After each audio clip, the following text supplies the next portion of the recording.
Hello, നമ്മളൊരുപാട് ഇങ്ങനെ plan ചെയ്ത് എന്നാൽ അതൊക്കെ കൊളമായിട്ട് എന്നാൽ പിന്നെ നമുക്ക് ചെയ്തിട്ട് ഭയങ്കര സന്തോഷം തോന്നിയൊരു കാര്യം എന്നറിയില്ല. അതായിരുന്നു കേട്ടോ എൻ്റെ മോളെ ബർത്ത്ഡേ.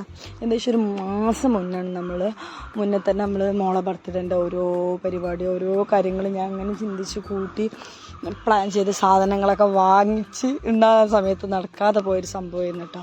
എന്നാൽ കഴിഞ്ഞ നവംബർ 15 നടക്കണ്ട എൻ്റെ മോളെ ബർത്ത്ഡേ, പിന്നെ ഒരാഴ്ചയും കൂടി കഴിഞ്ഞിട്ടാട്ടോ ബർത്ത്ഡേ നടന്നത്. ബർത്ത്ഡേ വലിയതായിട്ടൊന്നും ഞാൻ ആദ്യം പ്ലാൻ ചെയ്തിട്ടില്ല, പക്ഷെ എന്നാൽ കൂടി എല്ലാവരെയും വിളിക്കലൊക്കെ കുറച്ച് മുന്നേ തന്നെ നടത്തണം.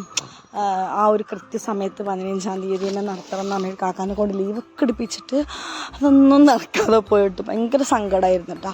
പക്ഷേ ഈ ഒരു കുഞ്ഞി പരിപാടി ഉണ്ടല്ലോ, നമ്മൾ വീട്ടുകാർ മാത്രം നടത്തിയൊരു പരിപാടിയാണ്. പക്ഷെ ഒരുപാട് സന്തോഷമായിട്ട് ലാസ്റ്റ്, കാരണം നമ്മൾ വിചാരിക്കാതെ കുറേ സാധനങ്ങളൊക്കെ മോൾക്ക് കുറച്ച് ഗിഫ്റ്റ്, അതേപോലെ നമ്മൾ കേക്ക് ഉണ്ടാക്കി, പിന്നെ നമ്മളെന്താ പറയുക കുഞ്ഞ് ഡെക്കറേഷനൊക്കെ. എന്നിട്ടോ അന്ന് നമ്മൾ ലാസ്റ്റ് നമ്മൾ കേക്ക് പരിപാടി നടക്കണമെന്നോ നമ്മൾ വിചാരിക്കണക്കായി മുന്നേ എൻ്റെ പെരക്കാരൊക്കെ പാടി വന്ന് ഡെക്കറേഷനൊക്കെ പാടിക്കോളാമെന്ന് വിചാരിച്ചു. അതും നല്ല പിന്നെ ഭംഗിയായിട്ട് നടന്നു കേട്ടോ. അങ്ങനെയുള്ളൊരു പരിപാടിയായിരുന്നു കേട്ടോ നമ്മൾ മോളെ ബർത്ത്ഡേ പരിപാടി.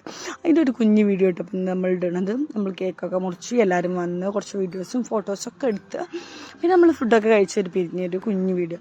അപ്പോൾ അത് ഞാൻ വിചാരിച്ചു എന്തായാലും നമുക്ക് ഇത് യൂട്യൂബിലും കൂടി ഇടാമെന്ന്. ഞാനിങ്ങനെയൊന്നുമില്ല ഇന്ന് വീഡിയോ എടുക്കാനെന്നൊക്കെ വിചാരിച്ചിരുന്നത്. പക്ഷേ ഞാൻ പറഞ്ഞില്ലേ, ലാസ്റ്റ് മൊമെൻറ്റിലൊക്കെ പാടി ഹറിബറിയായി, പെട്ടെന്ന് കൊണ്ട് നമ്മൾ വിചാരിക്കാതെ പെട്ടെന്ന് അങ്ങോട്ട് കയറി എന്ന പോലെ ആയി പോയി ഒരു കേട്ടോ. പിന്നെ അതിന് ശേഷം എല്ലാവരും കൂടി കേട്ടോ പിന്നെ ഡെക്കറേഷനൊക്കെ ചെയ്ത അളിയന്മാരും താത്താരും ഒക്കെ പാടി ഡെക്കറേഷൻ ചെയ്തിട്ടോ. അങ്ങനെയൊക്കെ പാടി നല്ല രസമുള്ള ഒരു കുഞ്ഞു പരിപാടി കേട്ടോ. അതാ നമ്മൾ മന്തിക്കരുത് കേട്ടോ. ഇങ്ങനെ ഫുഡൊക്കെ കഴിച്ചിട്ട് ഒരു പോയി. അപ്പോൾ ഈ ഒരു കുഞ്ഞു വീഡിയോ എല്ലാവർക്കും ഇഷ്ടമായിട്ടുണ്ടെങ്കിൽ ലൈക്ക് ചെയ്യുക. അതുപോലെ തന്നെ നമ്മളിതിൻ്റെ നെക്സ്റ്റ് പാർട്ട് പോലെ ചെറിയൊരു വീഡിയോയും കൂടി ഇട്ടിട്ടുണ്ട് കേട്ടോ, ഗിഫ്റ്റൊക്കെ അൺബോക്സിങ്.